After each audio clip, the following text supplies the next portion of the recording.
Alright guys, so today we are going to be talking about comprehending narrative text. And so I've got a little activity right now. Claire, you ready to catch it? Oh yeah. Alright, here we go. Alright, where's your right hand at? What is When. When? Okay, so how would you use the word when as a comprehending strategy? What would you ask if you're reading a narrative text?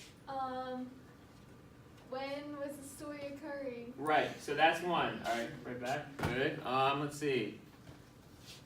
Lena. Where did it land? Right hand. How? How? Okay, how would you use that in a narrative text? How would you use that for comprehension? What's a question you would ask with how? How are the characters doing a certain task? Alright, and then pass it over here. Somebody catch it. Hey. Alright, right hand. Why? And then how would you use the word why for Um, comprehension? why did the characters do what they did? Awesome. Alright, good stuff, guys.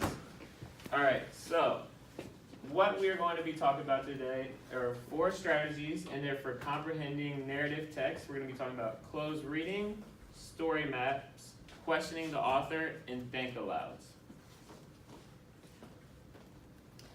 Okay, so first what I'm going to do is overview chapter 9. So this chapter explores a variety of ways that teachers connect children with skills in reading and both comprehension.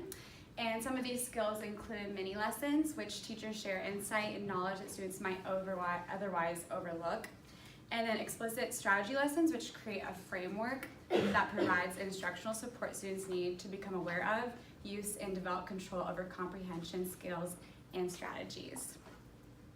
So readers use cognitive and metacognitive strategies to engage their minds in the dialogue so that they can understand, respond to, question, and challenge the author's ideas. The chapter highlights the development of students' comprehension and the comprehension abilities and how teachers need to consider multiple levels, not just one level, but multiple levels of reading instruction. Scaffold instruction, this is defined as teachers model our strategies step by step and provide both guided practice and independent practice for students. So the comprehension is all about asking questions. There's many types of questions you can ask when you're trying to demonstrate comprehension, and some of these strategies include generating questions, closed reading, questioning the author, reciprocal teaching, think alouds, and discussion webs. And just the awareness of story structure helps students comprehend narrative text by elements of story, a story, mapping stories, and building schema for stories. So I'm first going to talk about closed reading. So what is closed reading? Closed reading is an effective literacy approach that practices reading closely to the text to create deeper meaning and comprehension. It can include annotating and highlighting text, and it prepares students to access text and understand what the author is trying to get across through the print and the illustrations. Closed reading addresses both vocabulary, characters, setting, the problem, and the flow of the book, and the purpose. Vaca defines it as closed reading involves reading complex text multiple times for different purposes. As students read informational text, they are given text-specific questions, which they provide evidence-based responses that reflect the author's intent. So why do we do it? According to author Douglas Fisher, he says, it's rather like a fitness plan. To be competitive in swimming, soccer, or tennis, for example, an athlete needs both strength and stamina. So if you're trying to play a tennis match, first you need to build up strength. You need to be strong, you need to have a good diet so that you can play to the best of your ability. Just like how reading is, we need to build up a comprehension and understand that we need to learn how to look at text and understand the meaning, and that makes us good readers. So how do we use it in the classroom? So you might see that there's a bookmark on your desk that my colleagues just handed out to you. And what we're gonna do with this bookmark is I'm gonna read a short story, and I want you guys to read it, or I'm gonna read it out loud to you guys, but this can be independent practice too. And with this, you see the bookmark has a star you can use if you see something important in the short story, a circle if you don't understand it, there's question marks if you don't understand it. If you really like it, you put a heart, and my favorite is the C that you can put, and it makes a connection, and it helps to remind you of something. Like, let's say I read it, and I'm like, oh, that reminds me of a time when this happened to me. So you can tell your students to put a C if it reminds them of something that they went through or something that they can relate to. So as I'm reading this, I want you to put stars, circles, question marks, C's, and then this is something that you can pass out to your students so that they can do the same thing. So if you have, I think there's a piece of paper too that has schools long ago. So I'm going to read it out loud, but I want you to be looking at your text and reading along with me. Schools have changed over time. Long ago, schools had one room. The children in the room were all different ages. Now schools have many rooms. Each classroom has children the same age. Long ago, schools did not have many books or paper. They used chalk or feathered pens. Now schools have a lot of books, paper, and even computers.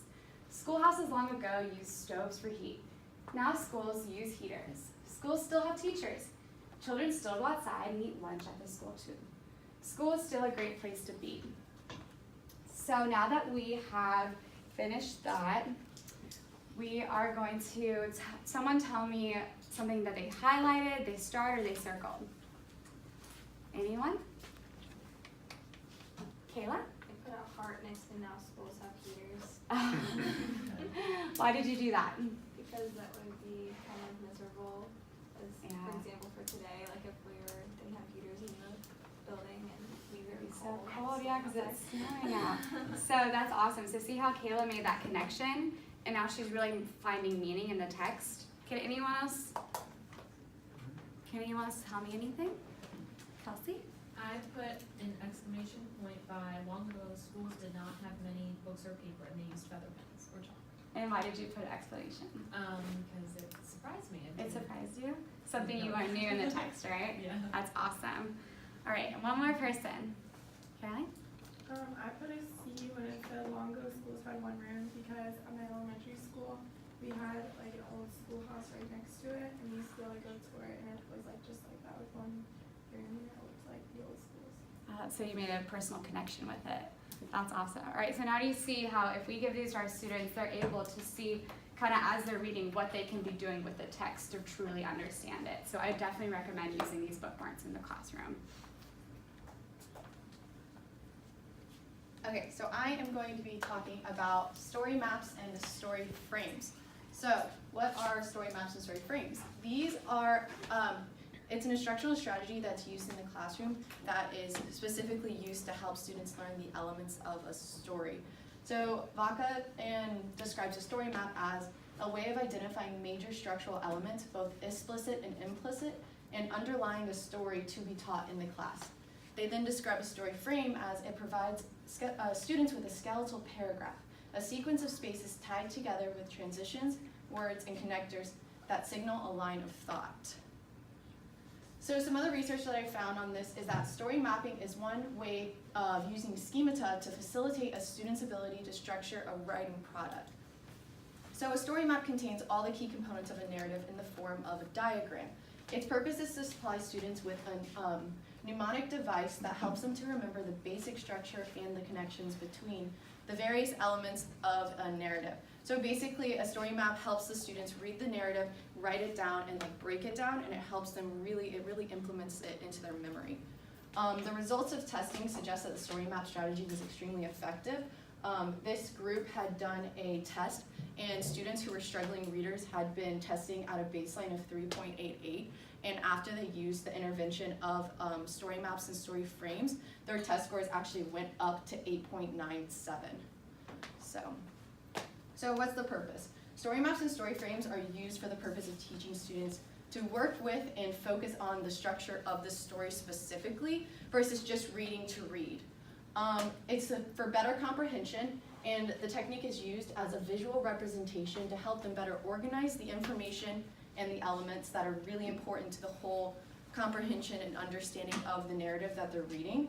And the students also learn to summarize the main ideas, character, setting, and plot, which is ultimately, you need to understand the story in order to accurately summarize it.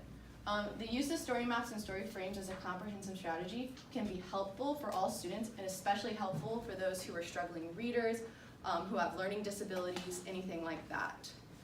Okay, so now what we're going to do is they're passing out story frames that all of y'all are going to be able to use. This is an example of a story frame that you could use with your class.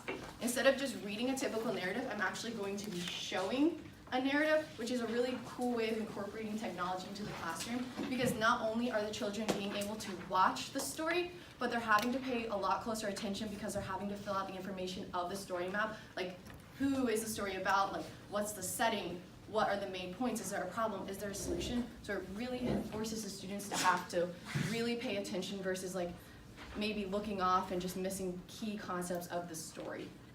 Okay, so we're gonna go ahead and play this.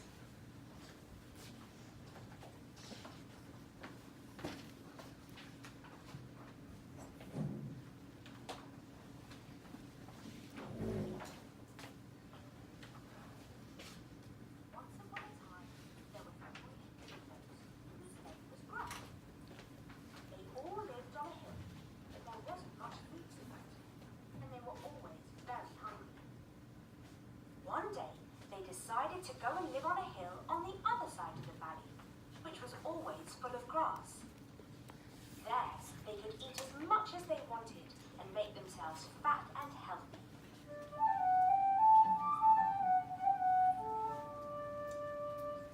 On the way to their new home, there was a bridge they had to cross. And under the bridge lived a great, big, ugly troll with eyes as big as melons and a nose as long as a carrot.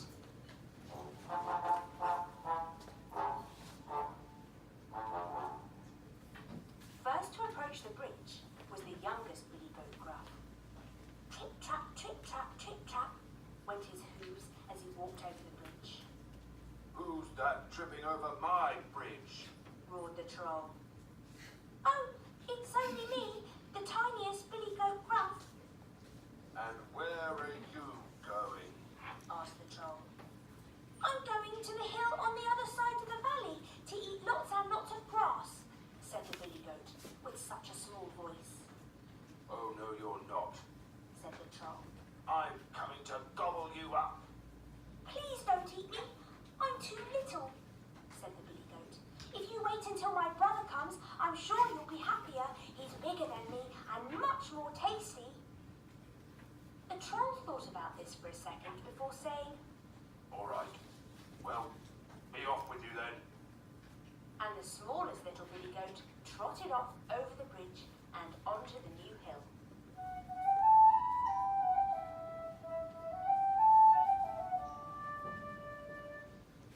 A little while later, the second Billy Goat Gruff came to cross the bridge. Trip-trap, trip-trap, trip-trap, went his hooves on the bridge. Who's that tripping over my bridge? Roared the troll. Oh, it's me, said the second Billy Goat Gruff, who didn't have such a small voice. And I'm going over to the new hill to eat lots of grass with my brother, Oh, no, you're not. said the troll. I'm coming to gobble you up. Please don't take me, said the second Billy Goat. Wait till my other brother comes along. He's even bigger than me and much more tasty. The troll thought about this for a second before saying, Very well. Be off with you then. and the second Billy Goat trotted away over the bridge to join his brother on the new hill. Okay, I went ahead and stopped it, but this is a really good strategy to help students pay more attention, and I feel like it's really good because it was a video as well. It kind of intrigues the students a lot more than if I were to just be reading something. It can cause students just to get kind of bored. But did anyone notice that having the information in front of them, you having to fill it out, did it help you pay more attention, kind of pick up on more details? Kelsey? Yes. Yeah? Okay, what details did you pick up on that? Like, what is something you probably wouldn't have picked up on if you didn't have that worksheet and you were just watching this? Just maybe defining like the three events or like the progression. Yeah, okay.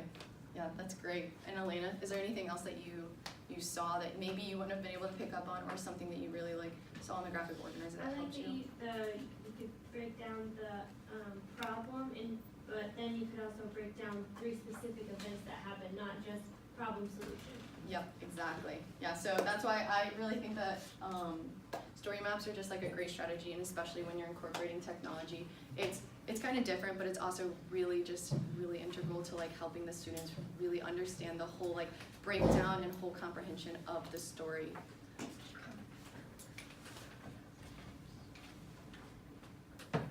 Alright, so I had questioning the author. Basically, Vaca and Vaca defines it as a comprehension-centered instructional strategy designed to show readers how to question the author's intent and purpose. And it's basically based on the notion that successful readers act on the author's message. And the purpose is to teach students to engage with the text, usually in a small group where the teacher and students are discussing the narrative text. So the whole point is just like pretend like you're sitting there with the author and you can ask them questions.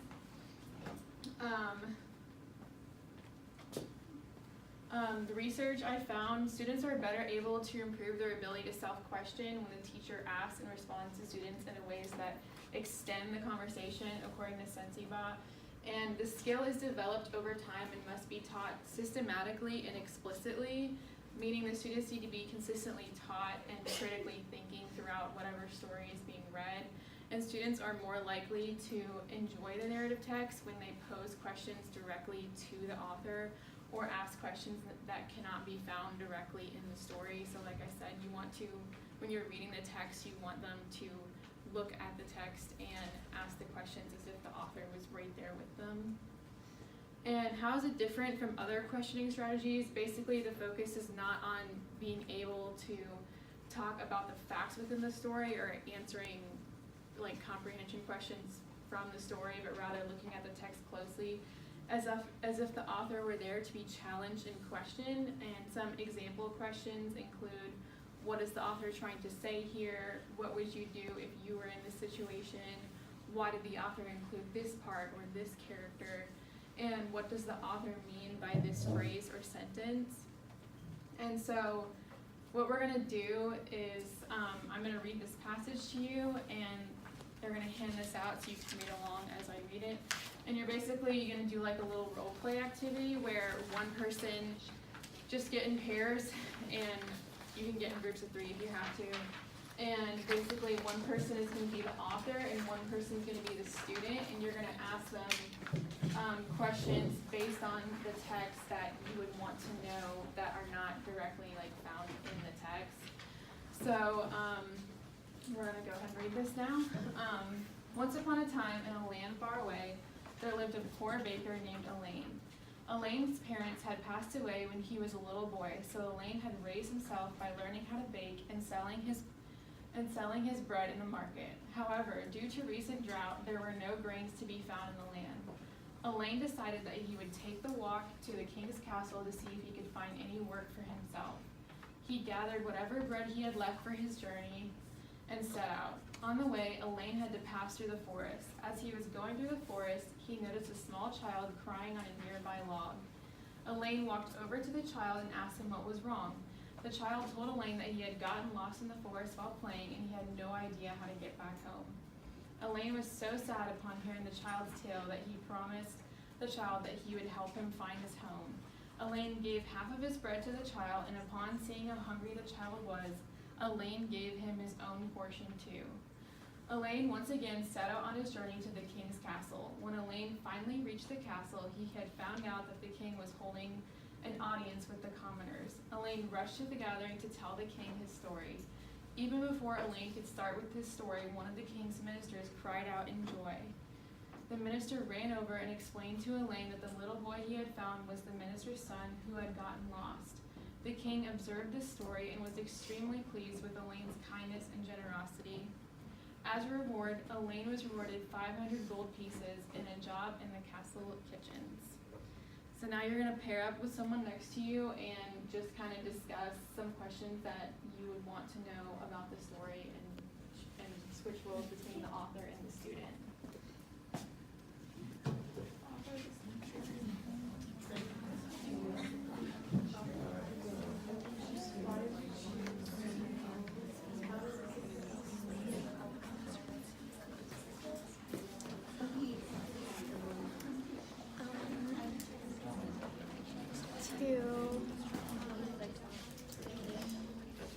To be generous.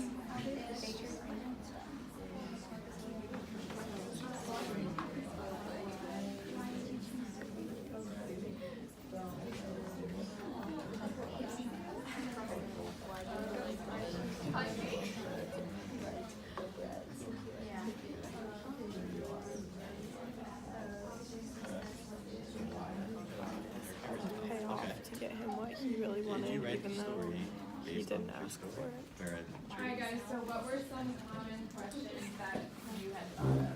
Clara? What would you do if you got lost in the woods and who would find you? Yeah, that's a good one. Cammie, did you think of any? Peyton asked me why the minister's son ran away. Okay, that's a good one. Carolyn? We talked about like what the theme of the story and why the author chose to write it. Oh yeah, I like that. Ashley, do you have any? Okay, theme, yeah. Emily, did you think of any? Probably why the little boy had like lots of bread, like why he was taking that to the castle. Okay, those are all good. So, yeah, the whole purpose, like I said, with questioning the author is just really looking at the text and being able to ask questions directly to the author and ones that you wouldn't be able to find directly in the story. All right, now we're going to pass it on to Trevor for Think Aloud. All right, so like she said, I'm gonna be talking about a strategy called Think Aloud, and this means exactly what it sounds like. You're gonna be thinking out loud. So Vaca and Vaca explains that think alouds are used to help students think while they're being read to or they're reading on their own. So this is used to just kind of get their mind moving, get their brain sinking. Students are gonna be learning how to ask questions, kind of just to discuss with their peers what they're thinking, and they're also going to make, like Bree said earlier, they're going to make personal connections to the story, so things that have happened to them, things that they know personally. So you want to do a think aloud when a student is stuck. So the way I think about it is, if I'm like kind of stuck in a story, I think of myself at a roadblock. Like I can't go any further, so I'm stuck at a roadblock. So I'm gonna try to just use the text, maybe read ahead, look at context clues, look at some words around it, and then maybe discuss it, and then just try to get past that roadblock to comprehend what I'm reading. So how would a teacher illustrate a think aloud in the classroom?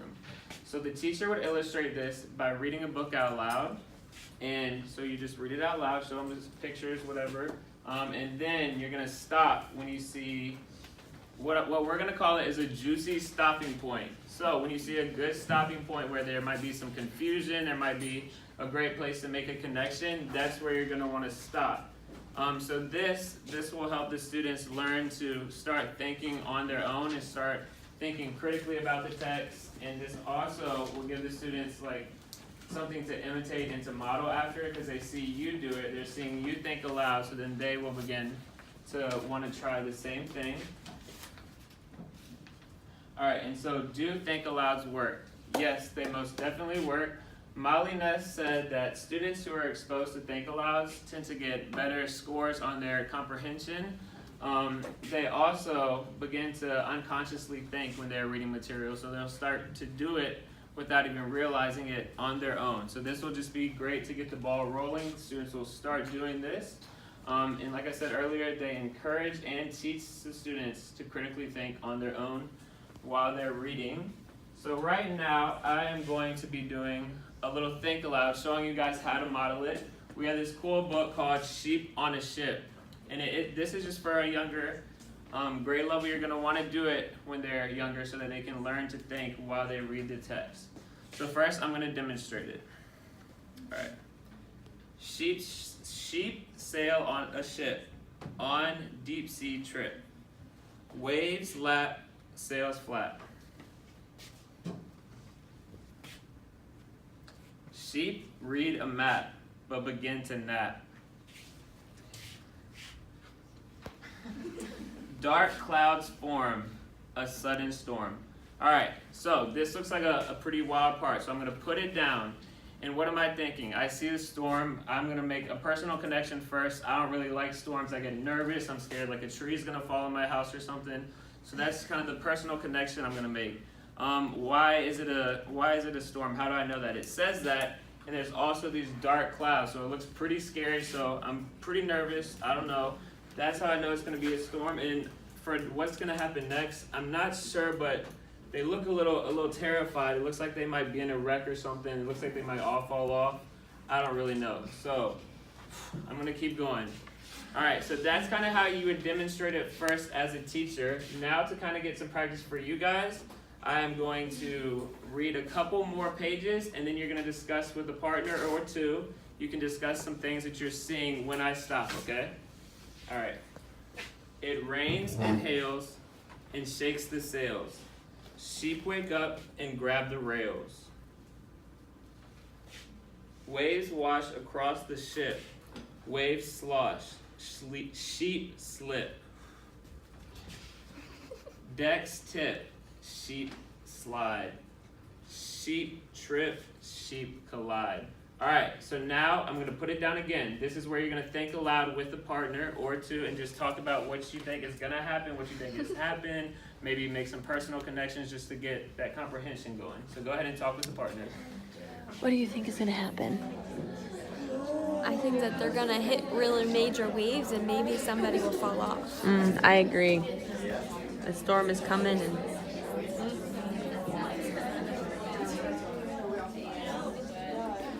You guys thinking aloud? Out loud.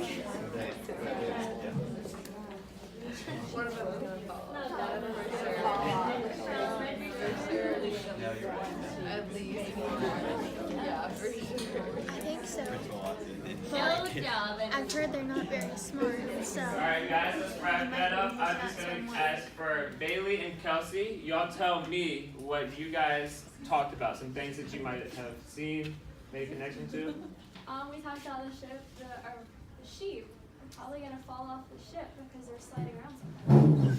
Alright, there you have it. So, right now, we're going to try to do this independently. So this would be where the student would do this on their own, just to get them started on independent. So I'm going to read a couple more pages, put it down, and then you're going to write down some things that you were thinking aloud. You're not going to say it, but you're going to just write it down. So this is kind of going to get them started on doing it on their own. So here we go. Winds whip, sails rip, sheeps can't sail, they're sagging ship. They chop a mast to make a raft. Sheeps jump off their sailing craft. The storm lifts, the raft drifts. Land ho, not far to go. Alright, so I'm going to put it down again, and this is where you're going to write just some things that you're thinking now. Some connections, just questions, maybe try to do some key vocab words that you heard in that.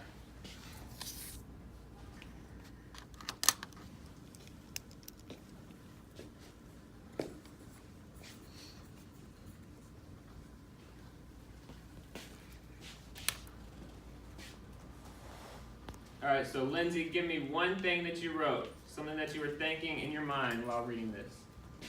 So, are the sheep going to be able to drift towards the land or will they have to swim? Perfect, so that's how you do it. So that is just kind of how you would do it, think aloud. There's many ways to do it, but those are just a few of the examples that I was going to give you guys.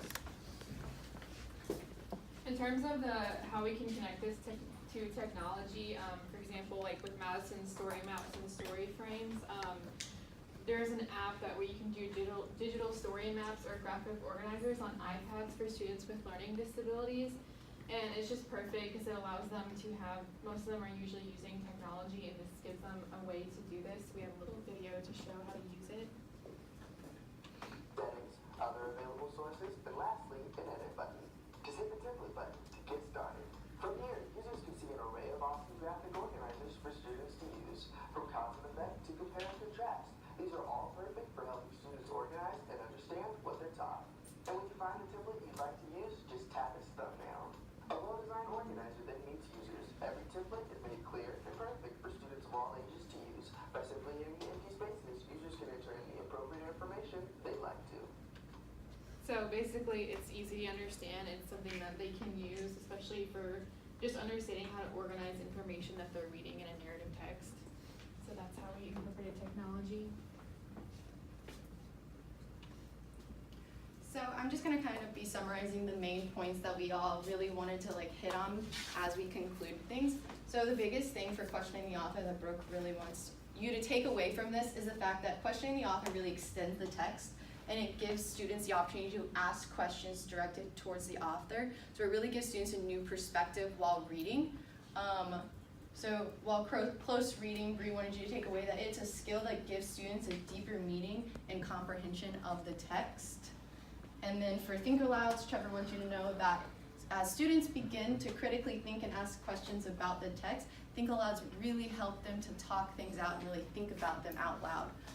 And then for me, I really want you to take away that story maps and story frames really help students identify the major points in the text and really map out the major elements of the narrative stories that they're reading. So a question that we have for you guys is that what are other comprehension strategies that we could use to help our students better understand narrative text? Maybe something that we didn't go over, like the 4 main strategies that we talked about. Kayla? Well, right now I'm learning about, other ones, you're talking about other ones or the ones we learned? Anything, yeah. I'm learning about anticipation guides and Okay. like predicting and doing things while you're before and during and after you read. So like teaching kids while they're reading the narrative text to predict while they're reading. Perfect, yeah, and that could also be then brought back to all of these 4 strategies that we talked about. They could put that predicting text with the thinking out loud. They could be thinking out loud and talking about their predictions or putting it on a graphic organizer. And so now we are wondering, do y'all have any questions for us? Okay, well we have one more question for you then. What is something that you learned from the strategies that we demonstrated that maybe something you didn't know, and then like how could you implement it into your own classroom? Yes, Elena. I really liked the bookmark that we got. I thought that was like super cool, and I think that could be used maybe in an older classroom where you're reading like a big chapter book, like 1 chapter a day, and just give them one once a day, and then at the end go over personal connections and things that they like from each chapter. Yeah, no, that's really great. And one more. Does anyone else have any other ones? Jennifer? I just like the mapping. Like I haven't seen a ton of that in the classroom that I'm in, or in any really of the classrooms that I've been in for my practicums. But I think that that's really helpful. And then like if they keep those kind of in like a notebook or something for them to like go over at the end of the year, because they can kind of build. So I really like those. That's great. Yeah. Thank you. Okay, and then our reference page. And our reference. And thank you guys so much. Thank you.